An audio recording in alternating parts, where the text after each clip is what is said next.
যেভাবে দেওয়ার দিবে, আমি দিয়ে দিয়েছি, ঠিক আছে। আচ্ছা ওকে, তাহলে এবার আসো আমরা এই যে শুরু থেকে এখন পর্যন্ত মোটামুটি কি কি পড়লাম, কোন কোন টপিকে একটু পড়াশোনা করলাম, আসো একটুখানি রিভিউ করি। যে কোনো একটা টপিক বা চ্যাপ্টার শেষ করে ফেললে পিছন থেকে রিভিউ করে আসলে যেটা সুবিধা, পড়াশোনাটা তোমার কানেক্টেড মনে থাকবে, যে এখন পর্যন্ত যা পড়লাম এটা একটা সুতোয় বাঁধা মনে থাকবে। তো একজন একটু যারা শুরু থেকে ক্লাস করেছো একটু মোটামুটি রাফলি টপিকগুলো বলো, এরপর আমরা একটুখানি আলোচনা করি, দেন আজকে আর একটা টপিক আমরা জাম্প করবো। তুমি একটু বলো তো, তোমার নাম কি জানো?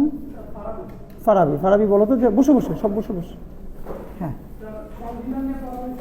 সংবিধানের আগে একদম শুরু থেকে মনে আছে যে একদম শুরু থেকে আমরা কি পড়লাম? আমি মনে করি যে একদম প্রথমে আমরা বাংলাদেশের জিও পলিটিক্যাল লোকেশন বা জিওগ্রাফিক্যাল লোকেশন, সেটা বুঝতে গিয়ে আমরা বাংলাদেশের অ্যাডভান্টেজ ডিসঅ্যাডভান্টেজগুলো কী কী, চ্যালেঞ্জেসগুলো কী কী তার জিও পলিটিক্যাল লোকেশনে, স্পেশালি ইন্ডিয়ার সাথে তার কানেক্টিভিটি, এগুলো আমরা বুঝবার চেষ্টা করেছি। ম্যাপে একে একে আমরা পড়েছি, এখানে খুব গুরুত্ব দিয়ে আমরা পড়েছি সেভেন সিস্টার্স, এবং বিশেষ করে বাংলাদেশের সাথে ভারতের লাগোয়া যে সীমান্তগুলো মানে রাজ্যগুলো আছে এগুলো পড়েছি। এইটা পড়তে গিয়ে আমরা একটা কয়েকটা গুরুত্বপূর্ণ জিনিস বের করেছি, যে ট্রানজিট অ্যান্ড করিডোর। তাই মনে আছে সবার যে ট্রানজিট এবং করিডোরের পার্থক্য কী জানো?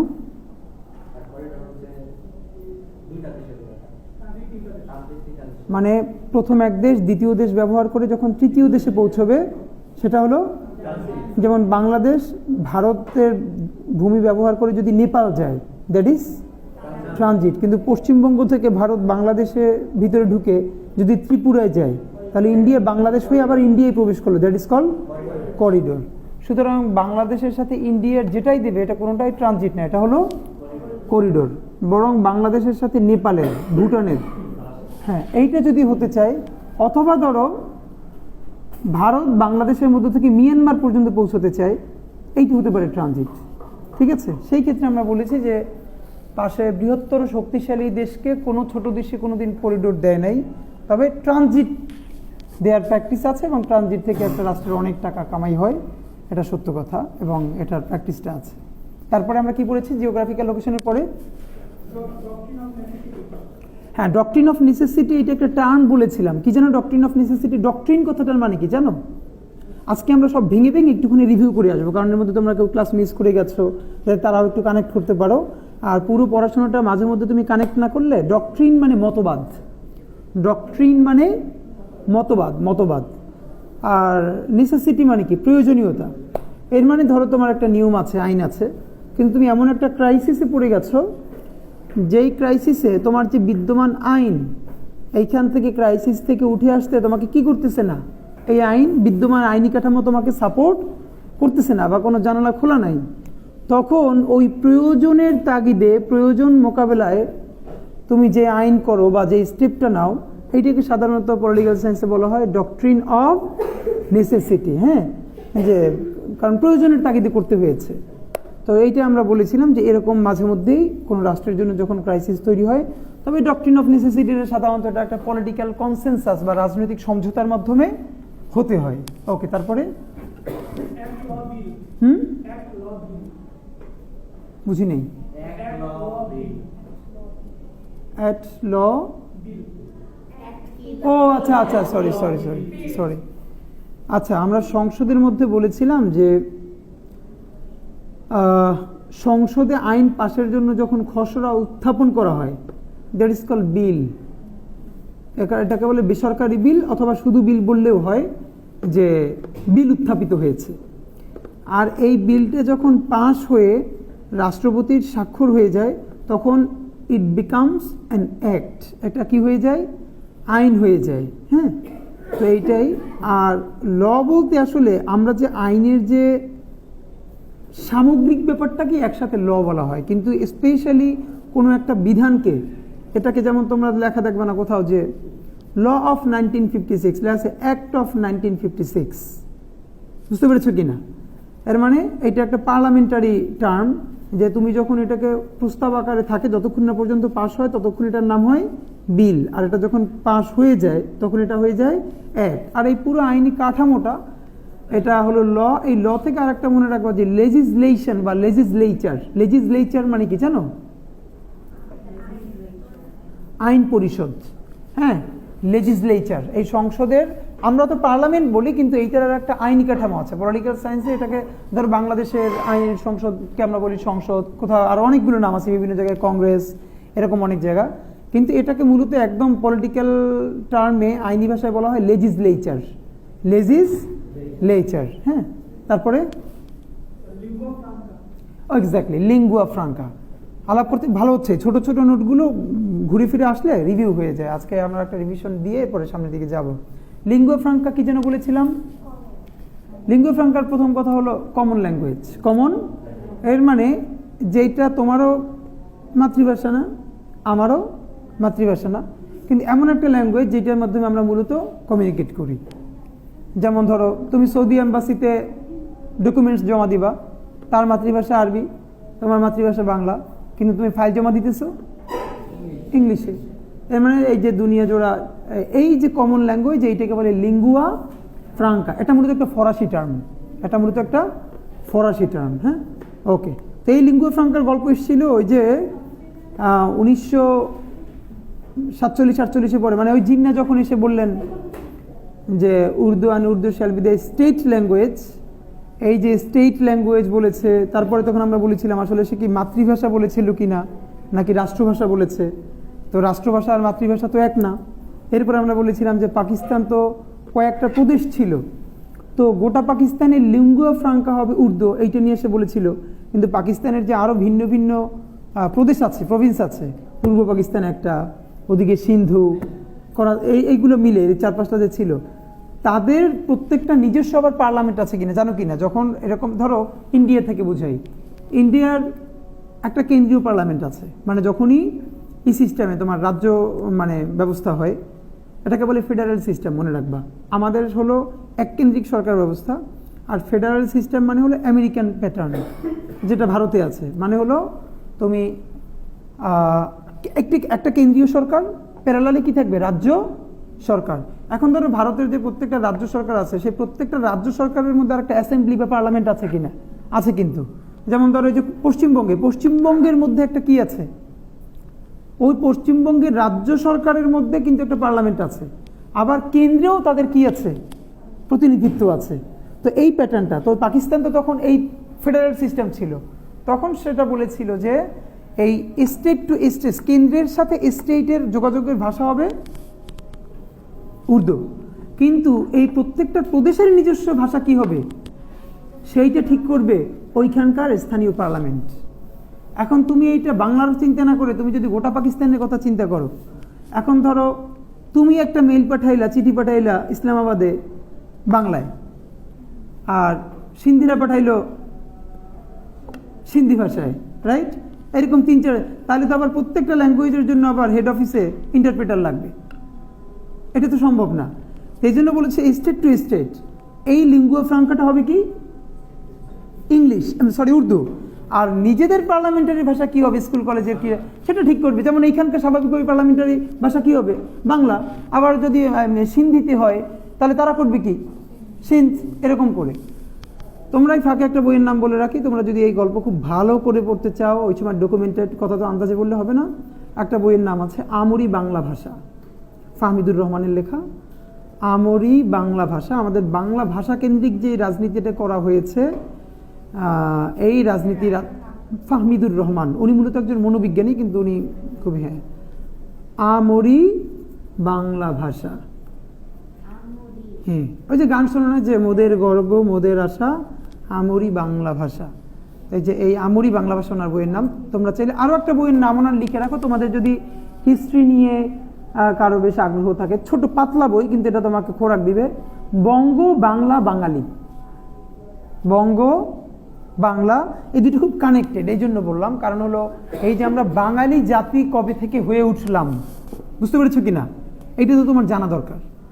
তো এই যে এই বইয়ের নামটা হলো বঙ্গ বাংলা বাঙালি, একই লেখক।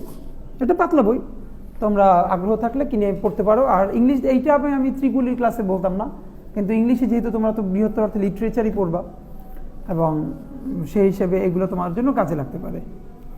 আর কেউ একটু নোট নিও যে আজকে ক্লাসের শেষের দিকে বঙ্গ বাংলা বাঙালি বা বঙ্গ আমি কেন বললাম এটার সাথে, এটার একটা তাৎপর্য আছে, কারণ আমরা আগামী দুটো ক্লাস একটু হিস্ট্রির দিকে মুভ করবো, যেটা হলো ইমার্জেন্স অফ বাংলাদেশ। যে বাংলাদেশের অভ্যুত্থানটা কিভাবে ঘটলো, হ্যাঁ এটা বলতে গিয়ে আমরা এটা নিশ্চয়ই বলবো। এরপর কি আছে বলো তো? State versus country. এখানে আমরা বলেছি দেখো দেশ কিন্তু মানে দেশ বলতে যে কান্ট্রি বলি, পলিটিক্যাল সায়েন্সে বা এই টার্মে কান্ট্রি আসলে কিছু না, এটা হলো স্টেট। কি আছে টার্মটা? স্টেট। যেমন একটা সার্বভৌম দেশ, এটা হলো সভারেন স্টেট, সভারেন স্টেট। হ্যাঁ, তারপরে আচ্ছা সব কান্ট্রি কিন্তু স্টেট হয়ে ওঠে না। ধরো অনেক দেশ আছে যার আন্তর্জাতিক স্বীকৃতি নেই, কিন্তু সে দেশ, মানে এটা কি হয়ে উঠতে পারতেছে না, স্টেট হয়ে উঠতে পারতেছে না। তো একটা রাষ্ট্র হতে হলে কি কি দরকার? তার জনগোষ্ঠী দরকার, তার সার্বভৌমত্ব দরকার, একটা সরকার দরকার, এবং বহির্বিশ্বের মানে তোমার অ্যাপ্রুভাল দরকার এক ধরনের। তো অনেক দেশিতে ধরো একটা মিস করে, সেই হিসেবে দেশ কিন্তু অনেক, কিন্তু তুমি যখন জাতিসংঘের কাঠামোতে বলবা তখন শব্দের ব্যবহার কি করা হয়? স্টেট। ঠিক আছে, হ্যাঁ। তারপর ব্লু ইকোনমি মানে কি জানো? সমুদ্র অর্থনীতি। ব্লু ইকোনমি, যেটা বাংলাদেশের ভবিষ্যতের জন্য দুই তিনটে যেটা খুবই একদম মানে গ্রোয়িং, এর একটা হলো বাংলাদেশের ব্লু ইকোনমি, আমাদের সমুদ্র অর্থনীতি। হ্যাঁ, বিশেষ করে আমরা আমাদের সমুদ্রকে কিভাবে ইউটিলাইজ করে এখান থেকে প্রচুর পরিমাণ বেনিফিট নিতে পারি। যেমন দেখো বাংলাদেশের একটা জিনিস তো ব্যবহার করতে দেয় হয় না, এবং এটা এখন পর্যন্ত ভারত এটাকে ইউটিলাইজ করতে দেয় না। পৃথিবী, তোমরা সোয়াচ অফ নো গ্রাউন্ডের নাম শুনেছো? এটা কোথায়? সোয়াচ অফ নো গ্রাউন্ড বে অফ বেঙ্গলে, কিন্তু এটা আমাদের সুন্দরবন থেকে খুব কাছে, আমাদের ভূখণ্ডের মধ্যে। এই সোয়াচ অফ নো গ্রাউন্ড হলো পৃথিবীতে সম্ভবত এই একটা বা দুইটার মধ্যে একটা, যেটা হলো এটা সোয়াচ অফ নো গ্রাউন্ড মানে জিনিসটা কি বোঝো কিনা, মানে গ্রাউন্ডলেস, সমুদ্রের নিচে যেতে যেতে যেতে যেতে মানে এটা আসলে কোথায় গিয়ে তলা আর খুঁজে পাওয়া যায় না। তো এইরকম একটা হলো, ওইটা সম্ভবত 20 কিলোমিটার জুড়ে আমাদের ওই জায়গাটা, যেখানে বঙ্গোপসাগরের যে এইরকম একটা, এবং এই জায়গাটা হলো এই যে ডলফিন টলফিন এগুলোর অভয়ারণ্য। হ্যাঁ, তোমার এগুলোর একদম আর কি সবচেয়ে বড় অভয়ারণ্য হলো এই সোয়াচ অফ নো গ্রাউন্ড। প্রচুর রিসোর্সেস, এটাকে যদি তুমি এখন তুমি এটা যদি ইউজ করতে চাও, মানে এইটার যে জিনিস আছে এইটাকে তুমি যদি ধরো কাজে লাগাইতে চাও, তাহলে তোমার কি লাগবে? আগে ওই সোয়াচ অফ নো গ্রাউন্ডে যাওয়ার মতো তোমার ক্যাপাসিটি থাকতে হবে বারবার। ধরো আমাদের যদি টেকনোলজি খুব সাউন্ড থাকতো, তাহলে এই সোয়াচ অফ নো গ্রাউন্ডকে ট্যুরিজমে ইন্টিগ্রেট করে শত শত কোটি টাকা কামাই করা যেত। যত তো এই যে মালদ্বীপ, তোমার তার তো মূল রেভিনিউ কিসের? ট্যুরিজম, আর কিচ্ছু না। একটা ট্যুরিজম দিয়ে তুমি বাংলাদেশের, এবং তোমরা যারা টুকটাকে যে ধরো নেপাল ভুটানও গেছো, দেখবা এখানে গিয়ে এমন কি স্পেশাল আছে নেপালের ধরো মাউন্ট এভারেস্ট ছাড়া, যে বাংলাদেশে কোনো না কোথাও এটা নাই। কিন্তু যেটা ওই ছোট একটা জিনিসটাই তারা এমনভাবে গুছিয়ে টুছিয়ে রাখে যে এটা, আর বাংলাদেশ হইলো তোমার কক্সবাজার পর্যন্ত গেলেও শুনবা যে মাসে একটা দুইটা যে রেপ কেস আছে, এবং যে কোনো জায়গায় ধরো বিদেশি বাংলাদেশি মানুষ পাইলেই মুরগি বানাই দেয়, জিনিসপত্র বিক্রি করে এরকম করে সেরকম কইরা। তো আর বিদেশি পাইলে তো কথাই নেই, বুঝতে পেরেছো কিনা? মালদ্বীপের নিয়ম হলো যদি কোনো ট্যুরিস্ট কোনো লোকাল পিপল সম্বন্ধে জাস্ট অভিযোগ জানায়, অভিযোগ সত্য না মিথ্যা তার আগে তার অ্যারেস্ট করা হবে। এটা হলো প্রথম কথা, কোনো কথাই নেই, আগে অ্যারেস্ট করা হবে। মানে তার ট্যুরিজম হলো যেহেতু তাদের প্রধান জায়গা, এর মানে তারা ভীষণ সেফ। তো বাংলাদেশের ট্যুরিজম নিয়ে তো ধরো কোনো কাজ বাংলাদেশের যা ছিল, এটাকে যদি ট্যুরিজমটা মোটামুটি করা যেত, ব্র্যান্ডিং করা যেত, এটা তো বিরাট একটা রেভিনিউ জেনারেট করতে পারতো। এইটা এই জন্য বললাম যে সোয়াচ অফ নো গ্রাউন্ড আমাদের এমন একটা জায়গা যে এখান থেকে আমরা যদি ওভাবে করতে পারতাম, তাহলে ওইখানে মানুষকে নিয়ে যাওয়া, ওগুলো দেখাই আনা, তাহলে আমাদের অনেক টাকা ওখান থেকে আর্ন হতো। তারপরে এইগুলো, এরপরে আমরা এই আলাপ টালাপ করে আমরা সংবিধানে ঢুকে গেছি, রাইট? সংবিধানে ঢুকেছি তিনটা কারণে। একটা দেশকে তুমি তিনভাবে চিনবা। প্রথমত, দেশটায় ঢোকার আগে তার বাহিরের থেকে, যেটা আমরা ম্যাপ থেকে বাহির থেকে দেখলাম যে এর ফাঁকে আমরা আরেকদিন আলাপ করেছি বাংলাদেশ ইন ইন্টারন্যাশনাল অ্যাফেয়ার্স, যে ইন্টারন্যাশনাল অ্যাফেয়ার্সে বা আন্তর্জাতিক ঘটনা প্রবাহের মধ্যে বাংলাদেশের অবস্থানটা কেমন। সেখানে আমরা বাংলাদেশের সাথে চায়নার সম্পর্ক, বাংলাদেশের সাথে ভারতের, পাকিস্তান অথবা সাউথ এশিয়ার অন্যান্য কান্ট্রির সাথে এইটার একটা আমরা আলাপ করবার চেষ্টা করেছিলাম। এটা হয়তো আরও একদিন আমরা আলাপ করব। তো প্রথম হলো তুমি যে কোনো দেশকে যদি বুঝতে চাও, আগে বাহির থেকে তার জিওপলিটিক্যাল লোকেশনটা দেখা, এটা খুব ইম্পর্টেন্ট। আমি তাকে দেখলাম এরপর ভিতরে ঢুকেই এই রাষ্ট্রটা কিভাবে চলে, এইটা দুইটা জিনিসের দিকে তাকাইতে হয়। এক নম্বর হলো তার আইন, মৌলিক আইনগুলো কি। এর মানে যে কোনো রাষ্ট্রের মৌলিক আইন হলো তার সংবিধান। প্র্যাকটিসে আছে কি না এটার আগে হলো আছে কি আইনে। এর মানে হলো সংবিধান হলো তার কি সব থেকে আইনের বড় উৎস একটা। আর একটা হলো তার ইকোনমিক্স, তার ফাইন্যান্স, মানে তার পুরো বাজেট সিস্টেমটা কি, তার টোটাল রেভিনিউ কোত্থেকে আসে। ধরো এই যে বাংলাদেশের বাজেটে যে তিনটে চারটা খাত থেকে সব থেকে বেশি আসে বাংলাদেশের জিডিপি, কোন কোন খাত বলো তো কয়েকটা। বাংলাদেশে আমাদের আর্নিং হয় মূলত কোন কোন সেক্টর থেকে বেশি? সেবা, কৃষি আর শিল্প।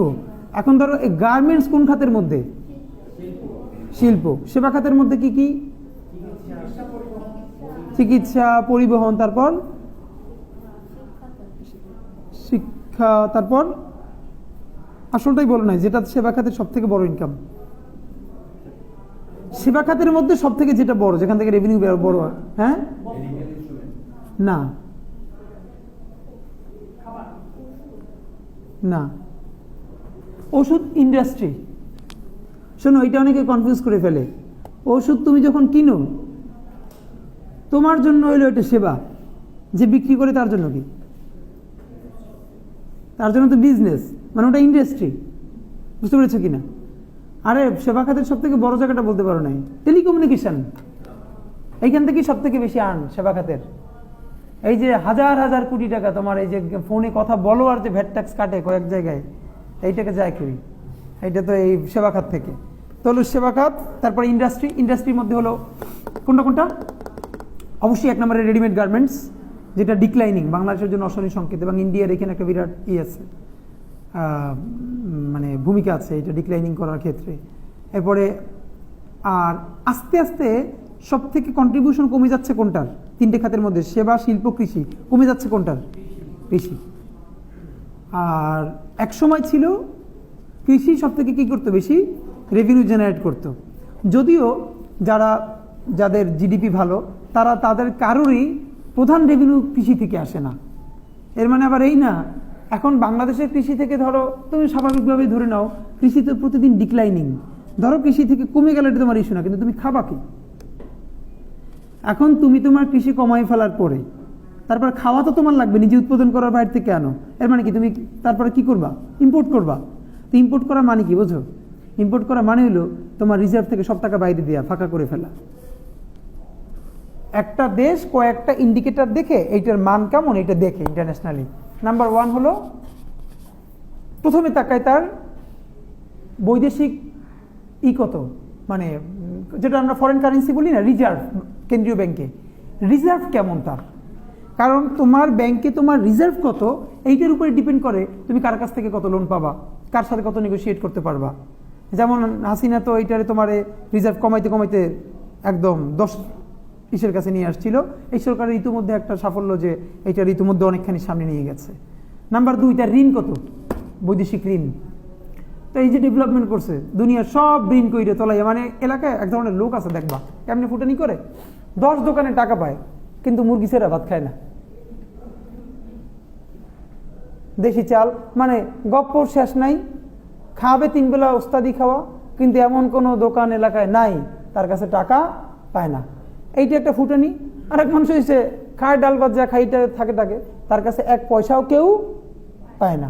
এটা একটা গল্প, তোমরা ওই যে এই গল্পটা এসেছিল কোন বইটাও যেন ভুলে গেছি, যে ওই মানে তোমাদের জেনারেশনের একজন ইন্টারভিউ করতেছে, আচ্ছা বলো তো এই মানে দুজনের ফাইন্যান্সের মধ্যে তোমার দাদা কেমন ছিল, মানে তোমার দাদা ধনী না তুমি কিরকম? তো বললো যে আমার তো একটা ভালো ফ্ল্যাট আছে একটা আরবান এরিয়ায়, এবং আমরা এরকম বলে। তোমার দাদা বলে সে তো একটু গ্রাম থেকে ওঠা মানুষ, তার অত সচ্ছলতা ছিল না।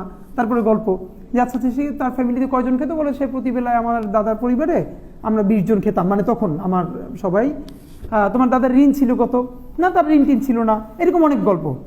এরপরে তোমার এই কি, আমার একটা আরবান ফ্ল্যাট আছে, গাড়ি আছে, তো তোমার এগুলো কি লোন নিয়ে কেনা? হ্যাঁ লোন তো অবশ্যই আছে, বাড়িতে লোন আছে। তোমরা খাও কয়জন?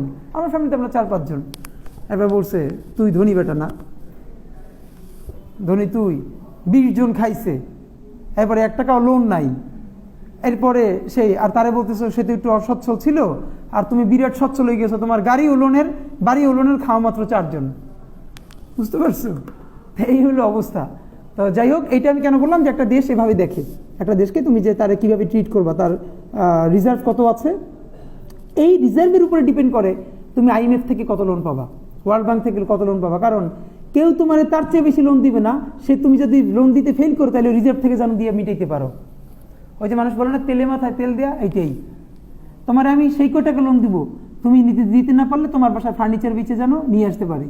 তো তোমার বাসায় ফার্নিচার দিয়েছে সব নিয়ে 1500 টাকার, তোমার তো 10,000 টাকা লোন দেবো না, আশা আর ব্রাকের মতো, বুঝো নাই? যে কিস্তি আনার ব্যাপার, কিস্তি আনতে গেলে না পাইলে এরপরে গরু নিয়ে আয়, ছাগল নিয়ে আয়, আইনে বাইন্দে থই, যে এরপরে তোমরা নিয়ে যাবা, এই হলো অবস্থা। এখন তো এইটা বললাম ফরেন কারেন্সির ব্যাপার। তাহলে তোমার এখন যেটা বুঝবা সেটা হলো যে আয়ের 3টে খাত, আয়ের তো অনেকগুলো খাত, প্রধান খাত 3টা, ইন্ডাস্ট্রি, তারপর কি বললাম,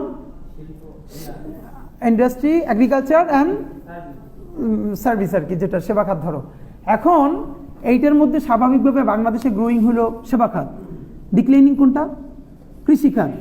এখন এইটাকে অনেকে গুড সাইন হিসেবে এভাবে দেখে যে কৃষিখাত তো কমবেই, বরং আমাদের ইনফ্রাস্ট্রাকচার মানে টেকনোলজিতে বাড়াইতে হবে, শিল্পে বাড়াইতে হবে, এটা ভালো। কিন্তু অন্যদিকটা আবার দেখে না যে কৃষিখাত যদি কমে কমে এরকম চলে যায় যে সব খাবার তখন কি করতে হবে, ইম্পোর্ট করতে হবে, তাইলে কি হবে, তাইলে তুমি ওই যে শিল্প খাত থেকে পাইয়া যে রিজার্ভ বাড়াইতেছো, এইটা আবার ওই কৃষি পণ্য ইম্পোর্ট করতে গিয়ে সব ফাঁকা হয়ে যাবে। মানে বুঝছো কিনা? ঢাকার অনেক মানুষ আছে যাদের ফ্ল্যাট কেনার ক্যাপাসিটি আছে কিন্তু ভাড়া থাকে, এটা জানো কিনা? কেন? কারণ হলো 2টা। হিসাব করে সে যদি ফ্ল্যাট কিনে, ফ্ল্যাটে যদি লোন না দেখায় তাহলে তার অনেক বেশি পরিমাণ ট্যাক্স দিতে হয়। তো ট্যাক্স দেওয়ার পর সে যে পরিমাণ টাকা তার যাবে, এর থেকে সে যদি ভাড়া থাকে তার সেভিংস বেশি হবে ওই পরিমাণ ফ্ল্যাটে সে ভাড়া থাকলে। এই জন্য দেখবা বহু টাকার মালিকও সে লোন ছাড়া কেউ, বাংলাদেশের আইনি কাঠামোই এমন, তুমি একদম খুব সহজ সরল মানুষ, যে ভাই আমার টাকা পয়সা আছে, আমি লোন করবো কেন, আমি ঠিক আছে 80 লাখ টাকা দিয়ে ফ্ল্যাটটা কিনে ফেলবো। কিন্তু এইটি হলো ভালো চিন্তা, কিন্তু তোমার রাষ্ট্রীয় নিয়ম এমন তোমার ভালো থাকতে দেবে না। তোমার উপর ভ্যাট তৈরি হবে যে কত % তুমি হিসেবে করবে না। আর যেই দেখাবো যে আমার 15 বছরের লোন, এই লোন দিয়া এই 15 বছর তোমার ভ্যাট ট্যাক্স মওকুফ, এরপর থেকে তোমার ভ্যাট ট্যাক্স বাড়তে থাকবে। অনেকে দেখবা ঢাকায় বিল্ডিং করে বাইরে প্লাস্টার করায় না,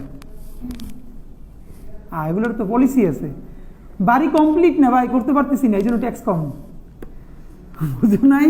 দেখবা ভিতরে ডেকোরেটেড, বাইরে প্লাস্টার নাই, বাড়ি কমপ্লিট করতে পারতেছি না, অর্ধেক করে রাখি দিতে ছাদের উপরে, আর যেই ডেকোরেটেড রোড তখন ট্যাক্স বাইরে যায় সিটি কর্পোরেশনের। তো এই জন্য হইলো তুমি যত লোন দেখাবা তখন তোমারই কমবে। এই জন্য হলো রাষ্ট্রের তো কিছু জায়গায় মানুষ ভালো থাকতে চাইলেও পারে না, তার লোন নিয়ে নিয়ে দেখাইতে হয় যে এই আমার লোন আছে, আমি এটা চালাইতে পারতেছি না। আচ্ছা যাই হোক, এরপর আমরা কোন খাতে ছিলাম বলো তো? ওকে, তো সংবিধানে আমরা যে ব্যাপারটা বললাম, তুমি যে কোনো দেশের ভিতরকার ভ্যালুস কেমন দেখতে তোমার সংবিধান দেখতে হবে। আর বাংলাদেশের সংবিধানে যেটা হয়েছে এটা হলো এখানে অপ্রয়োজনীয় কিছু জিনিস আছে যেটা সংবিধানে না থাকলেও চলে। ধরো বাংলাদেশের কর্ম কমিশন, যেটা দিয়ে BCS এর নিয়োগগুলো হয়, কর্ম কমিশন কিভাবে গঠন হবে এইটা সংবিধানে আনার মতো গুরুত্বপূর্ণ বিষয় না, এটার জন্য ভিন্ন অ্যাক্ট করে দিলেই হয়। বুঝতে পেরেছো কিনা? এটা এখানে দরকার নাই, বরং সংবিধানে দরকার এই যে রাষ্ট্র পরিচালনার মূলনীতি, তারপরে হলো ফান্ডামেন্টাল রাইটস, এই যেগুলো বললাম এগুলো ইটস ওকে। মানে বাংলাদেশের সংবিধানে এখন যা আছে এর অর্ধেক করলেই হয়। অপ্রয়োজনীয় বলতে এই জিনিসগুলোকে কি ভিন্ন বিধিবদ্ধ আইন করলেই হয়। সেক্ষেত্রে আমরা সংবিধানকে 3টে ভাগে পড়েছি, আসো সংবিধানকে রিভিউ করি। বাংলাদেশের সংবিধানের ভাগ কয়টা? ভাগ 11টা ভাগ। বাংলাদেশের সংবিধানের মোটাল ভাগ কয়টা? 11টা। অনুচ্ছেদ কয়টা? 153টা। গুড। 11 ভাগের প্রথমটা কি? প্রজাতন্ত্র।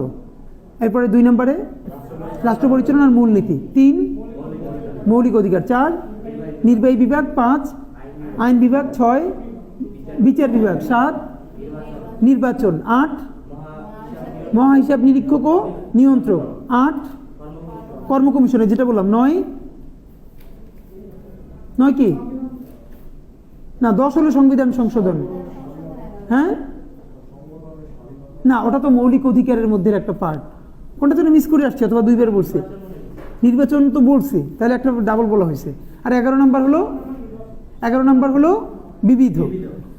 এখন এই সংবিধানের মধ্যে তোমরা কি জানো কিনা এই 11টা ভাগ ছাড়াও এরপরে কিছু তফসিল আছে। তফসিল, এই তফসিলের মধ্যে এই আওয়ামী সরকার এসে ঢুকাইছে 7ই মার্চের ভাষণ, এরপরে আরো যা যা আছে আর কি, এগুলো তো সংবিধানে রাখার মতো কোনো ব্যাপার না।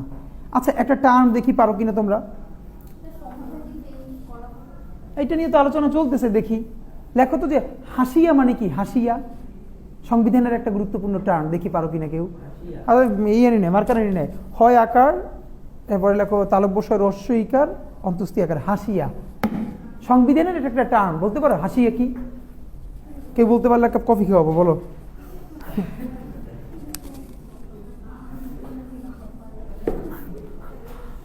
বলো বলো, সংবিধানে কিছু গুরুত্বপূর্ণ টার্ম আছে, এর একটা টার্ম কি বললাম? হাসিয়া। যে হাসিয়া কি সংবিধানে?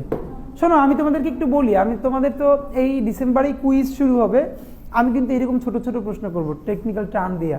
আমি প্রশ্ন করব হোয়াট ইজ স্যাটেলাইট স্টেট। আমি যেটা ক্লাসে বলিনি এটা কোনো সময় বলবো না, কোনো না কোনো সময় আমি বলবো স্যাটেলাইট স্টেট কি, difference between transit and corridor. বুঝতে পেরেছো কিনা? আমি জিজ্ঞেস করবো এরকম করে, সেভেন সিস্টার্সের কোন কোন দেশগুলো, রাজ্যগুলো বাংলাদেশের সীমান্ত লাগোয়া, এই চারটার নাম বলো, এবং কার কোন কোন জেলার পাশে? হ্যাঁ এই এখন বলতেছি না, আলোচনায় রাখছি না, এই জন্য ইজি। এটি যখন করব তখন দেখবা তুমি এলোমেলো হয়ে গেছে। বুঝতে পারছো কিনা? এলোমেলো না হওয়া তাই তো ভালো, কিন্তু আমি মানে কি কাকে বলে কত প্রকার এইগুলো নিয়ে কোনো প্রশ্ন আমার হবে না। প্রশ্ন হবে একদম ছোট ছোট টু দি পয়েন্টে, যাতে জিনিসটা তুমি বোঝো। আমি হয়তো বলবো যে সংবিধানের 11টা ভাগের শুধু নাম লিখে দাও। আমি বলবো অ্যাটর্নি জেনারেল সংবিধানের কোন ভাগের মধ্যে পড়েছে? অ্যাটর্নি জেনারেল পদটা বলো। নির্বাহী বিভাগ, রাইট। আচ্ছা তাহলে এইমাত্র যেন কোনটা বলতে চেয়েছিলাম? হাসিয়া। হাসিয়া হইল সংবিধানে কিছু কিছু টার্ম লেখা আছে, এই টার্মটা কি বুঝায় এটার আবার একটা ব্যাখ্যা দেওয়া আছে। তোমরা টিকা বলো না, টিকা সংবিধানের মধ্যেও ধরো আমি তোমার বললাম যে টেকনোক্র্যাট মন্ত্রী, টেকনোক্র্যাট পড়াইছিলাম একদিন, রাইট? এটা কিন্তু এইগুলো জিজ্ঞেস করবো টেকনোক্র্যাট কোটা। তো এখন এইটা দিয়ে সে কি বুঝায় এইটা নিচে ছোট্ট করে লেখা আছে। কোরাম বললাম, কোরাম। কোরাম কোরাম মানে কি বলতো? জাতীয় সংসদে কোরাম হয় কতজনে? CORUM, quorum. যে কোনো মিটিংয়ে বলে যে মিটিং কোরাম পূরণ হয়েছে, বলতো কোরাম জিনিসটা কি? ধরো এবার তোমার বুঝাই, তোমরা এখানে 20 জন লোক আছো, তোমরা একটা কমিটি গঠন করছো, এখন এখানে একটা ডিসিশন মেক করবা। এখন ওইখানে তোমরা আগে করা থেকে মিনিমাম কতজন হইলে, উপস্থিত থাকলে ওইটার একটা ডিসিশন গ্রহণ করা যাবে। এখন ধরো 20 জনের মধ্যে আসছে 5 জন, এখন এই 5 জন মিলে মিটিংয়ে একটা ডিসিশন নিতে পারবে কিনা। তো তোমরা ঠিক করলা যে মিনিমাম 3 ভাগের 1 ভাগ অথবা কমপক্ষে অর্ধেক লোক যদি কোনো মিটিংয়ে উপস্থিত থাকে, তাহলে সেটা কি হবে? মিটিংয়ের ডিসিশন মেকিং করার ক্ষমতা থাকবে। তাহলে 20 জনের মধ্যে অর্ধেক হইল কয়জন? 10 জন। তাহলে যদি তোমাকে প্রশ্ন করাই তোমাদের কোরাম হয় কতজনে, উত্তর হলো 10 জন। এটা হলো কোরাম পূর্ণ হওয়া। কোরাম পূর্ণ হওয়া। তাহলে জাতীয় সংসদে কতজন এমপি উপস্থিত থাকলে কোরাম পূর্ণ হয় বলতো? মিনিমাম। যদি সেটা না হয় তাহলে সংসদ চালু করা যাবে না, সংসদ অধিবেশন রান করানো যাবে না। যেমন সব জায়গায় থাকে যে এতজন মেম্বার যদি না হয় তাহলে মিটিং শুরু করা যাবে না। এটা কি বলে? কোরাম। মানে কোরাম পূরণ না হইলে মিটিং করা যাবে না। জাতীয় সংসদে লেখো 60 জন, মিনিমাম 60 জন এমপি না থাকলে কোরাম পূর্ণ হয় না। এর মানে কোরাম পূর্ণ হয় 60 জনে। হ্যাঁ 60 জন, 60। তোমাদের সাথে একদিন আমার সকালে ক্লাস থাকলে ভালো হতো, তখন তোমাদের এনার্জি থাকতো, এখন সবাই টায়ার্ড হয়ে গেছে। ব্যাক টু ব্যাক ক্লাস করছো না 2-3টা, এমনিতেই টায়ার্ড লাগে। তোমরা এই যে বিকেলে ক্লাস করো, আমি জীবনে আমার সারা জীবনে বিকেলে ক্লাস করার আসলে এক্সপিরিয়েন্সই নেই, নিজের ভার্সিটি লাইফেও খুব কম হয়েছে। ক্লাস শুরু হবে 8টায়, ক্লাস শেষ হয়ে যাবে 2টার মধ্যে শেষ। তোমরা আসো 10টায়, তাও 10টা ক্লাস আসতে আসতে বাজে 11টা। এই কালচারটাই আমার ভালো লাগে না। 2টার মধ্যে পড়াশোনা শেষ, এরপর থেকে বলো আপনার এই টাইমে বলো আপনার খেলবে, এই টাইমে ক্লাস কিসের? তোমরা তো খেলতে না, তোমরা তো প্রেম করতে, তাও ভালো ক্লাসে থাও। ওকে হ্যাঁ তোমাদের এই ধর মানে আমার এইটা যে আমি যেই প্রতিষ্ঠানে ছোটবেলা থেকে পড়ছি, আমাদের ছিল আজীবন 8টা থেকে 1.5টা ক্লাস, কোনো ব্রেক ছিল না, একদম ইন্টার পর্যন্ত। শীত গ্রীষ্ম যা আছে সকাল 7:30 থেকে 8টা পর্যন্ত অ্যাসেম্বলি, 8টায় ক্লাস শুরু, 1.5টায় শেষ, ব্যাস একটা না। আমার খুব টায়ার্ড লাগতো ছোটবেলা দেখে। আমি অবশ্য হয়তো প্র্যাকটিসের মধ্যে দিয়ে যাই না, ওই যে আমাদের সাথে বন্ধুরা যারা 6, 7, 8 স্কুলে পড়তো, ওরা ওই যে 4টার পরে যখন স্কুল থেকে ফিরতো, ব্যাগ নিয়ে হাঁটতে পারে না, টায়ার্ড, এরকম করে আমার দেখেই খুব টায়ার্ড লাগতো। মানে ভাত খাই এটা আবার ক্লাস, আবার এই কি, এইটা এসে ভার্সিটিতে হয়েছে আর কি, সেটাই শোনা। আচ্ছা ওকে, তাহলে কোরআন হয় কতজনে? 60 জনে। তাহলে এরপর কোনটা বলতেছিলাম সংবিধানের? হাসিয়া। হাসিয়া মানে হইল এই যে নিচে টিকে লেখে না, টিকা, এই টিকাটাকেই সংবিধানের ভাষায় বলা হয়, মানে কোনো শব্দের নিচে ছোট করে ব্যাখ্যা লিখে রাখো, টিকা বা ব্যাখ্যা। হাসিয়া মানে হলো কি? সংক্ষিপ্ত ব্যাখ্যা বা টিকা। মজার ব্যাপার হলো সংবিধানের এই হাসিয়া শব্দটা একটা আরবি শব্দ। হ্যাঁ, তোমাদের যদি কোনো বন্ধু বান্ধব মাদ্রাসায় পড়ে, এটা দেখাইতে পারলে ভালো হতো। মাদ্রাসায় দেখবা যারা মূল টেক্সট পড়ে, এত বড় বড় বই হয় যেটা ওরা কিতাব বলে, তো ওই কিতাবের একটা সিস্টেম হলো, কিতাবের ঠিক মাঝখানটা এটুকুন থাকে মূল টেক্সট, আর মাঝখানের বাহিরে আবার ওই টেক্সটের প্রচুর ব্যাখ্যা ছোট করে লেখা থাকে, প্রচুর, ওইটাকে বলা হয় হাসিয়া। হ্যাঁ, ওই যে মাঝখানে ধরো একটা A4 সাইজের চেয়েও ডাবল হয় মাদ্রাসার বড় কিতাবগুলা, দেখবা হাদিসের এই সাইজ হয় না, এর মধ্যে দেখবা এই মাঝখানে এটুকুন মূল টেক্সট, ওইটা বড় অক্ষরের, আর ওইটার পাশে প্রচুর ওইটার নোট থাকে, ওইটাকে বলা হলো মাদ্রাসার টার্ম কি বলে? হাসিয়া। ঠিক ওই টার্মটাই সংবিধানেও আছে, হাসিয়া। হাসিয়া, হাসিয়া। এই যে এখন দেখো, ধরো ক্লাস করবার যেটা উপকার, এই আলাপটা আসলো বিধায় বললাম, এটা কি কোনোদিনই তোমার কিন্তু বইয়ে আমি যে তোমার ম্যাটেরিয়াল দিছি তার মধ্যে কিন্তু এগুলো নাই, বুঝতে পেরেছো কিনা? ম্যাটেরিয়াল এই জন্য ক্লাসের উপকারিতা ক্লাসেই, এটা ম্যাটেরিয়ালে পাওয়া যাবে না। ঠিক আছে, তাহলে এরপরে আমরা 11টা ভাগ বললাম। 11টা ভাগের মধ্যে আমরা 4টা ভাগ একটু ডিটেল পড়েছি। আর তৃতীয় ভাগ হলো মৌলিক অধিকার, এটা সবাইকে লিখিয়ে দিয়েছি। আমি হয়তো যেটা বলবো যে মৌলিক অধিকারগুলো লেখো, সেখানে তোমরা আমরা কয়টা লিখছিলাম? 14-15টা, 14-15টা, এটা তুমি হয়তো লিখে ফেলতে হবে। হ্যাঁ, এবং এটা লিখতে হবে কিন্তু ইংলিশে। মৌলিক অধিকারগুলো কি কি, ইংলিশে কেমনি লাগবা সেটা কিন্তু তোমাদের আমি ম্যাটেরিয়ালে দিয়ে রাখছি, ওইখান থেকে পড়ে ফেলতে হবে। তারপরে মৌলিক অধিকার পরে চতুর্থ কি? নির্বাহী। নির্বাহী বিভাগের মধ্যে কয়টা ভাগ যেন? 5টা। রাষ্ট্রপতি, প্রধানমন্ত্রী, মন্ত্রিসভা, প্রধানমন্ত্রী ও মন্ত্রিসভা, তারপরে প্রতিরক্ষা, স্থানীয় সরকার, অ্যাটর্নি জেনারেল। এটার মধ্যে আমরা সবচেয়ে বেশি আলোচনা করেছি প্রধানমন্ত্রী, মন্ত্রিসভা, স্থানীয় সরকার এবং মোটামুটি অ্যাটর্নি জেনারেল সম্বন্ধে বলেছি। ক্লিয়ার? এরপরে আইন বিভাগ। আইন বিভাগ মানে হলো জাতীয় সংসদ, এটা নিয়ে আলাপ আমরা করেছি যে জাতীয় সংসদের সীমান্তগুলো কিভাবে, মানে 300 আসন কিভাবে ভাগ হয়। ধরো এখানে এটা আলাপ করেছি কিনা যে এই 300 আসনের পরে জাতীয় সংসদে আরো 50টা সংরক্ষিত আসন আছে কিনা মেয়েদের, নারীদের জন্য, এইটা ভাগ হয় কিরকম। এই যে সংরক্ষিত নারী এমপি যারা, এদের কনস্টিটিউয়েন্সি কোনটা, মানে ধরো আমি তোমার বললাম তোমার এলাকায় যিনি এমপি তার আসন হলো, ধরো বললাম নারায়ণগঞ্জ 1 বা নারায়ণগঞ্জ 2, রাইট? এখন যে কোনো এমপির নামে লেখা থাকবা যে সদস্য, জাতীয় সংসদ সদস্য ঝালকাঠি 2, এরকম। তো নারী সংসদ সদস্য নিচে কিন্তু এরকম লেখা থাকবে না, লেখা সংরক্ষিত আসন। এর কারণ হলো নারী সংসদ সদস্যদের কোনো স্থায়ী কনস্টিটিউয়েন্সি বা নির্বাচনী এলাকা থাকে না, কারণ সে তো নির্বাচনই করে না। এর মানে তার কোনো কি নাই, নির্বাচনী এলাকা নাই। তো তাহলে এই যে 50 জন নারী সংসদ সদস্য, এইটা কোন প্রসেসে নিয়োগ দেয় এটা একটু বলো তো, কিভাবে করে বলো তো? এই যে 50 জন নারী সংসদ সদস্য কোন কোটায় কিভাবে নেয়? তোমরা এখানে কেউ পটুয়াখালীর আছো? পটুয়াখালীর কেউ নাই? এটা বন্ধ করে দাও একটু, রেকর্ড অনেক টাইম হয়েছে।